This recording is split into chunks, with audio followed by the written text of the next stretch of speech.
Zhou Mingrui awoke from a severe headache, finding himself in an unfamiliar room steeped in classical ambience. The crimson moonlight outside filtered through the curtains, casting a dim glow on the desk where a notebook lay open, accompanied by an ink bottle and a revolver.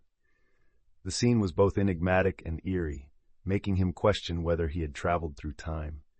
Fragments of memory gradually surfaced, revealing his current identity as Klein Moretti, a history graduate from a poor family, recently bereaved of his mother. The notebook on the desk was inscribed in Hermetic script with the words, "Everyone will die, including me," which sent a chill down his spine. He noticed bloodstains on his hands and a severe wound on his forehead, adding to his confusion and fear. Zhou Mingrui recoiled from his reflection in the mirror, startled by the severity of his wound, his heartbeat accelerating and skin warming, confirming his survival. Determined to inspect the wound, he turned to the gas lamp due to insufficient moonlight. The gas lamp, however, was out of service due to unpaid gas meter fees.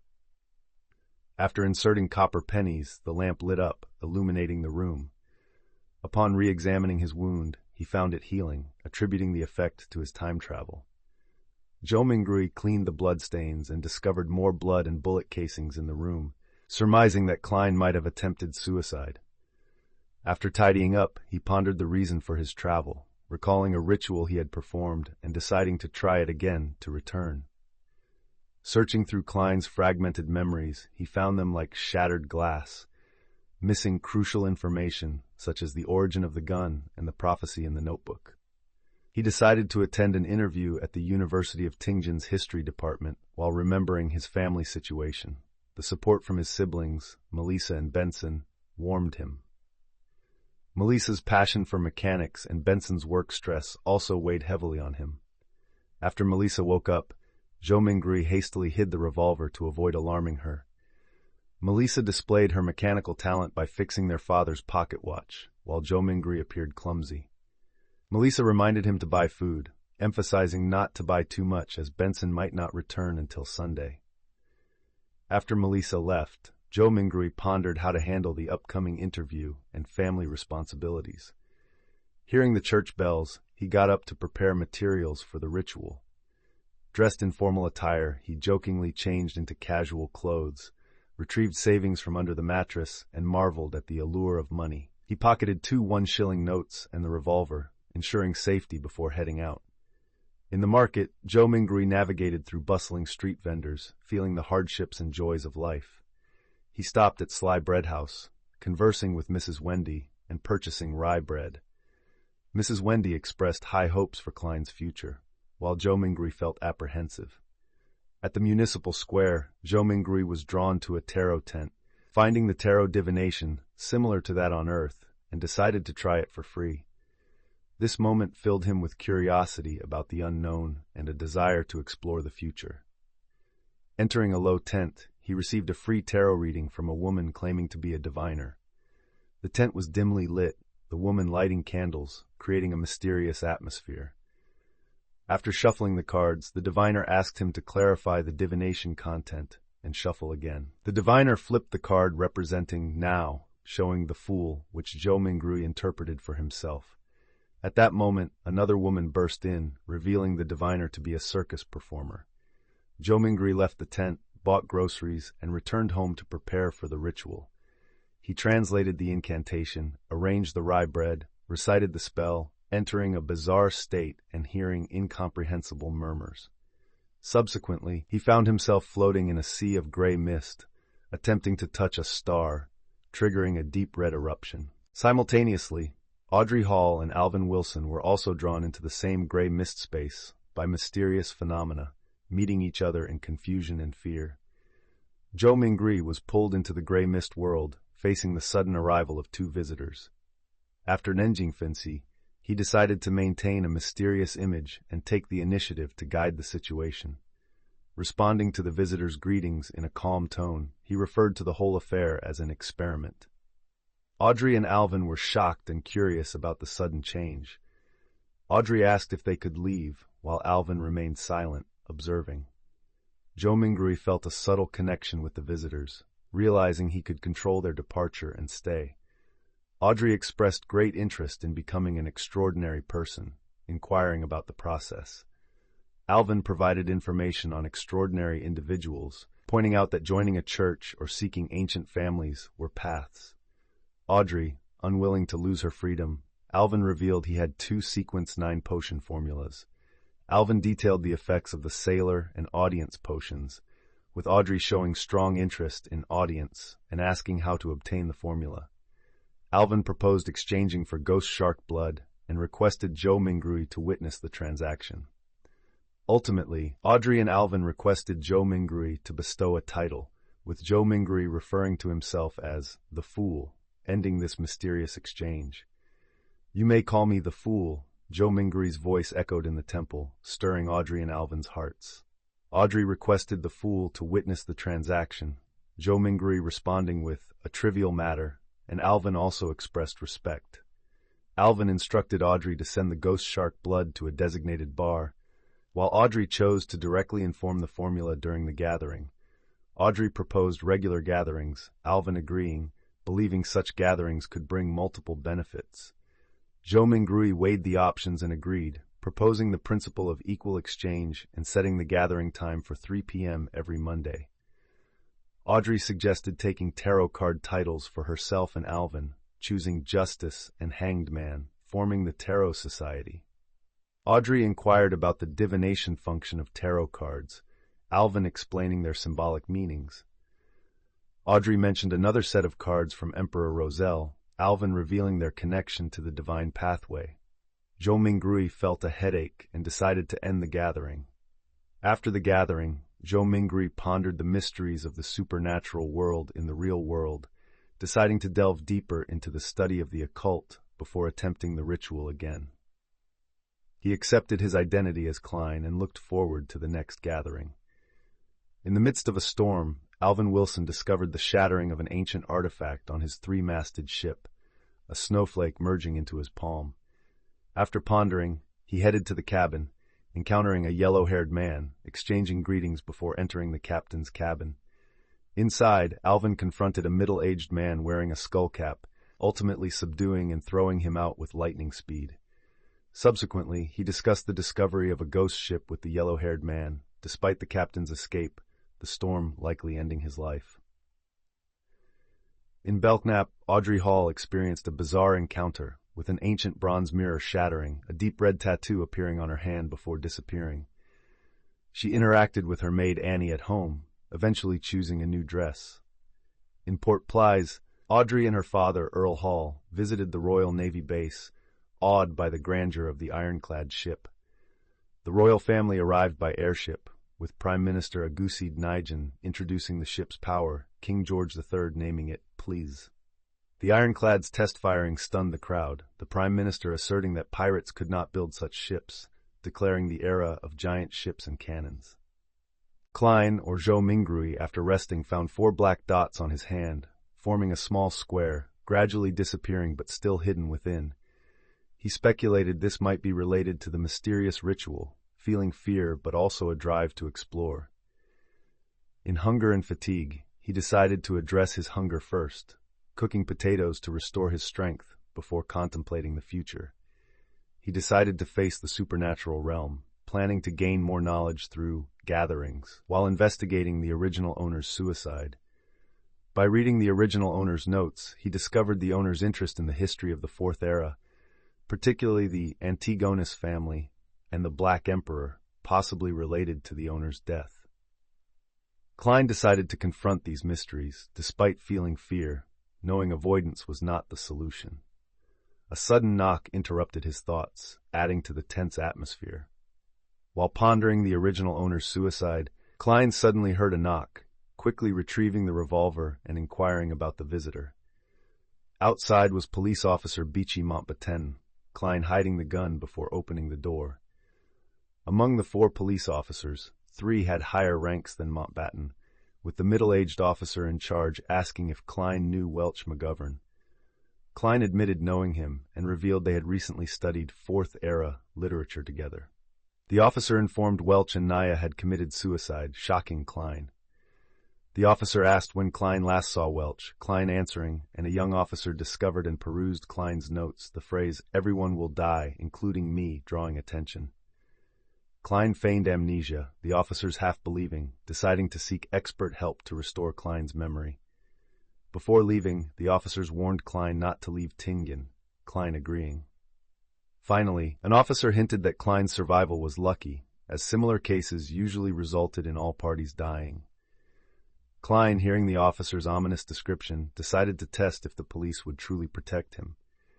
He pretended to panic and inquire, but the officers showed no reaction, making him suspect they were secretly observing. Klein ultimately decided not to pursue further, returning to his room, showing unease. As time passed, he began preparing dinner, deciding to showcase his true culinary skills despite rarely cooking. He meticulously prepared tender peas stewed with lamb, though the process was crude, the aroma wafting. Melissa returned home, expressing surprise and admiration for Klein's cooking, the two sharing a delicious meal. Klein took the opportunity to express his hopes for the future, while Melissa was pleasantly surprised by her brother's culinary progress.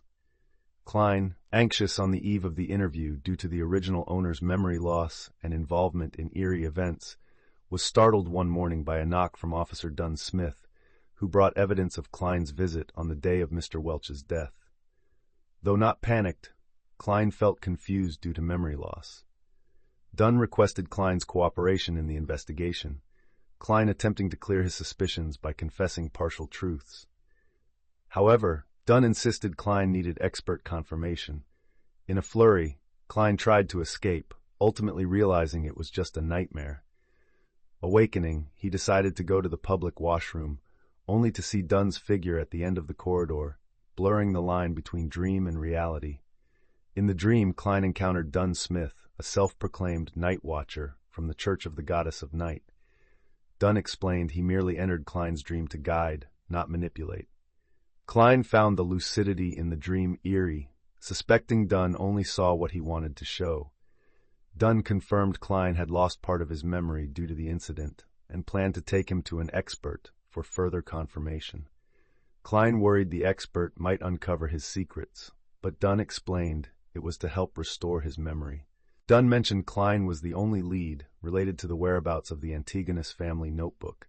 Klein eventually agreed to go, despite inner turmoil. In the carriage, Dunn shared a horrific outcome of a cult case, hinting the matter might not end easily.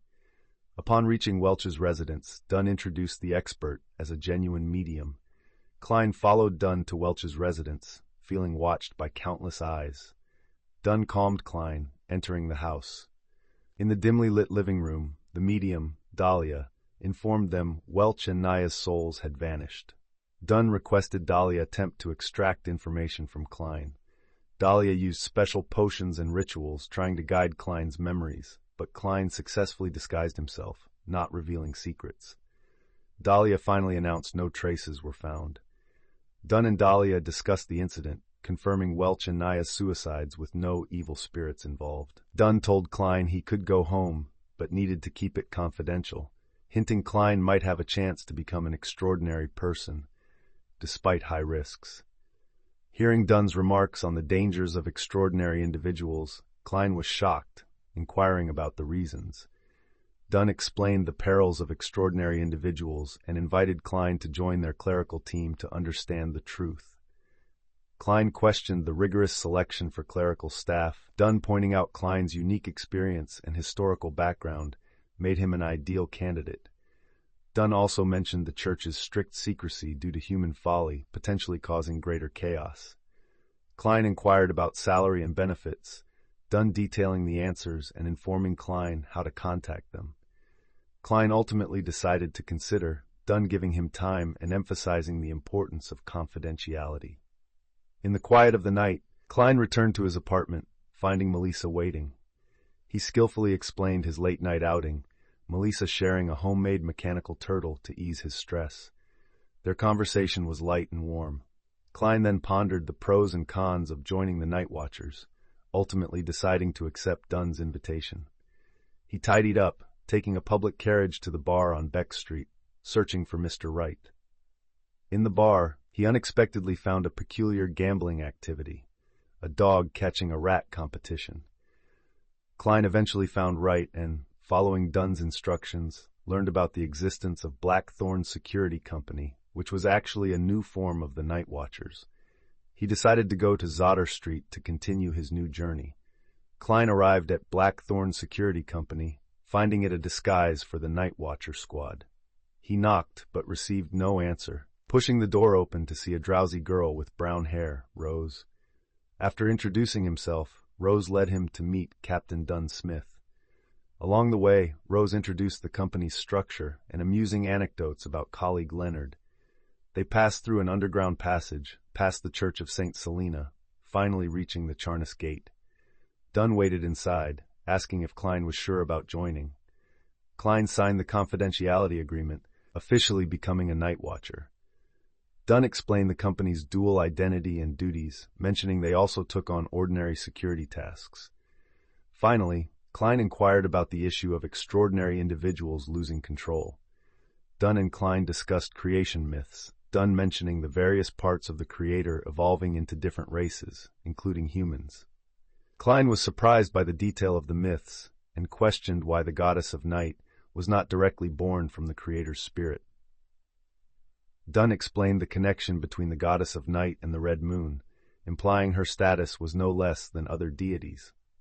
Then, Dunn briefly described the process of humans gaining supernatural powers through potions, emphasizing the risks of potion consumption, including mental death, personality change, and loss of control.